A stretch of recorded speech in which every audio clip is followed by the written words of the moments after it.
All right, Pat. So we got some news that is flying, pretty under the radar today because here recording on Tuesday, the 22nd, there's been a lot of crazy news. So I guess it's understandable that this is flying under the radar, but we're going to talk about it because let's give it some love. It'd be interesting. The UFC, the January 16th return, first show of 2020.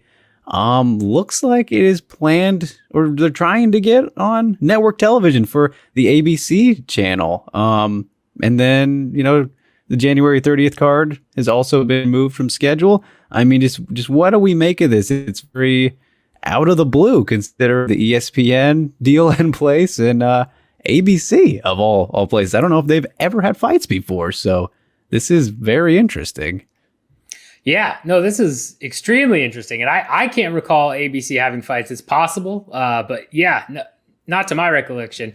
The fact that they're looking to move to network television, especially for their first card of the year, tells me a couple of things. One, it tells me that Disney is extremely happy with the UFC ESPN deal and is betting big on the UFC, right? Disney owns both ESPN and ABC.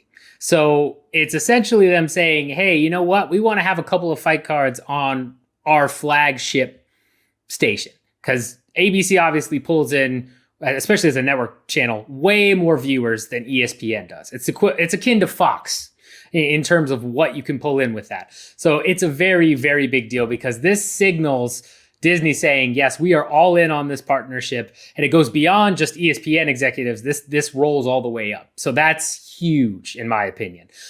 Secondly, the other thing this shows me is that, in terms of the UFC looking to either renegotiate these broadcast rights or, strike a new deal when the ESPN deal is over, I think at this point, it's early. It's very early to say that. But the progression of going from we're going to be on ESPN and ESPN Plus to, we're buying all of the ESPN we're buying all of the pay-per-views and basically buying everyone out to pay you a certain amount of money. So you have to go through ESPN Plus for all pay-per-views, to now progressing to, we're also going to show you on network television. My guess is no matter what happens come 7 years from now, unless things have dramatically changed, and I mean dramatically changed, I think this is UFC's home to stay maybe forever, at least for the foreseeable future. And simply because Disney has announced that they really want to go all in with streaming content, especially with COVID, wreaking havoc on their theme parks and everything else. They clearly see the UFC as a corner piece to all this. And I can't imagine that they're going to let them go, even if ratings started to trickle down and die out, similar to what happened with Fox, right? Fox had huge ratings for the first couple fights and for the first year, and then just slowly trickled down until eventually the deal soured and it was like, okay, we're done here. That could happen, but given that this UFC is the main core of ESPN Plus, unless ESPN Plus is getting NFL or MLB or something like that in the next 7 years, which I can't see given ESPN's financial woes, I feel like UFC is going to be paid a ridiculous amount of money to stay at a Disney-owned corporation or company for broadcast rights. That's my feeling on all this. Yeah, I mean, it makes sense considering, such a big organization in sport, that, they're dominating for the most part, right? The biggest platform for this sport. So something that is unique to them for the most part. And I think that something that might jump out to a lot of people, if you want to look at here, I guess let's start with this. Do you think that this could be kind of a counter to, because some people will be like, the UFC numbers in 2020, they were so good, record breaking and everything because of the virus, right? And the fact that things were shuffled around a little bit and gave them, people didn't have as much, maybe let's check out this stuff. Do you think that this could be kind of a plan ahead in terms of them realizing this behind the scenes and expecting the virus to go away and things to go back to normal in 2021? So let's kind of test out and move into this huge TV platform so that we can keep our numbers and say that things are still flowing in that same direction, because maybe we're a little bit scared that they'll drop again if we stay where we are. I mean, it could be. It's hard to say, because if you look at some of the ESPN cards this past year, right, and the year before, like where you were shown exclusively on big ESPN, not ESPN Plus, none of that. Yeah. Those numbers, some of them did well, others not so much. They did fine, not great, not bad, okay, but they weren't the type of numbers. It wasn't like the UFC was putting out crazy good numbers on every ESPN card. They really weren't. They were putting out decent numbers, especially for what ESPN is, solid numbers. But nothing that, if I'm looking at the ratings, I'm looking at that and thinking, man, like UFC's hot, it's crazy, whoa. Nothing that jumps out in that nature. And that's where, if it absolutely tanks on ABC, I think they'll yank it quickly. I think it'll be a one and done. Otherwise, it's clear that Disney and ESPN and even cable television as a whole in general, right, it has realized that they're losing the fight for cable television versus streaming.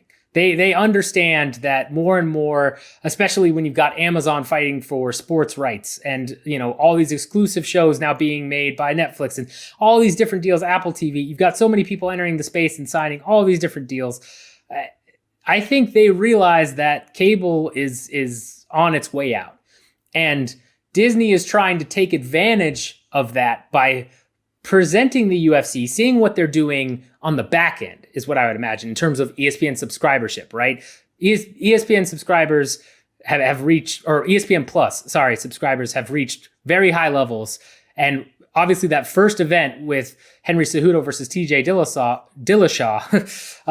they touted the numbers. They said, like, I forget the exact number, but I mean, it was a crazy increase. Several 100,000 people signed up for ESPN Plus basically for that fight. Then you take into account the pay-per-view buys. We just saw McGregor reveal actual pay-per-view numbers, right? For what he got against Donald Cerrone, 1.3 million. Like, that's really good. And that means that ESPN made money, because pretty much anything over 500,000, ESPN is taking home a good chunk of that change. So I think they looked at all the streaming side of everything and said, UFC is perfect for our streaming platform, perfect for ESPN Plus. So let's now put them in front of the dying cable crowd to get any cable watchers interested as we make this shift to get them to, oh, wow, what a great fight I just saw on ABC. I want to see the next card. Where can I go? Well, you got to sign up for ESPN Plus. I think it's all a marketing gimmick. I think that's really what this is. It isn't let's keep the ratings high, let's do this. I think it's like, let's, go ahead and show our prime jewel of why you should subscribe to ESPN Plus. And, oh, by the way, you can also bundle it with Hulu. Oh, and by the way, and Disney Plus. And it's all just one big marketing ploy. I'm pretty sure that's what this is when I look at it. So, ratings on ABC, I expect them to be higher than ESPN because they're network television, obviously.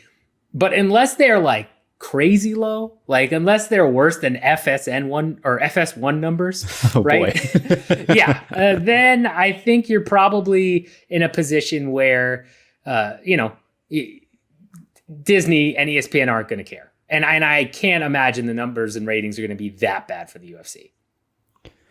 Yeah, I mean, it's kind of hard to argue with you. I mean, not just more, but I mean, when you look at it and everything, like this came together, at least publicly, so randomly and with limited amount of time, right? I mean, this is just weeks away, almost a full month and everything. So it makes you think, well, yeah, if they're just kind of slowly creeping it out like this, probably not something that they want to do in the long term and everything. But I don't know. What do you guys think? Don't forget to, like, share, subscribe, hit the notification bell, leave us some comments below. What do you think this means for the UFC in 2020, long-term stuff, just your initial thoughts on, hey, UFC back on regular TV. I mean, cable TV, a very interesting concept. Never thought we'd go back, but here we are. So, I mean, I don't know if I have too much more to add to this, Pat. It's all very interesting. We'll be checking it out, of course, as we have this nice break here until then. But anything left to add, would you say? The only thing I would add on top of this is, another thing to look at that you can draw parallels to is Bellator and Viacom and that whole relationship. As they're now on CBS Sports Network, but they're talking about doing big CBS shows. Then they're talking about being behind Showtime. Same concept, right? It's eventually, my guess is Showtime ends up doing an app and it goes that route. But the fact that you're seeing that parallel semi playing out right now in Bellator is not a coincidence. It's this is done because the streaming guys in the back end who are trying to ramp up these platforms are looking for ways to market this. I think you should expect to see maybe 4 or 5 cards. Good fight nights, I would say. I mean, Holloway Kattar is headlining this one, right? So great fight for a headliner for the expected ABC debut on January 16th. I think you'll see 4 or 5 really good fight nights on ABC, but as you mentioned, I can't see this being a long-term thing unless the ratings are out of the park. Like if you're beating The Voice or whatever the hell is on whichever network, then sure. But otherwise, this is a temporary thing, and don't get, if you look at the ratings and they're not that great or they're trending downward after the first couple ABC shows, don't think, oh, this is it.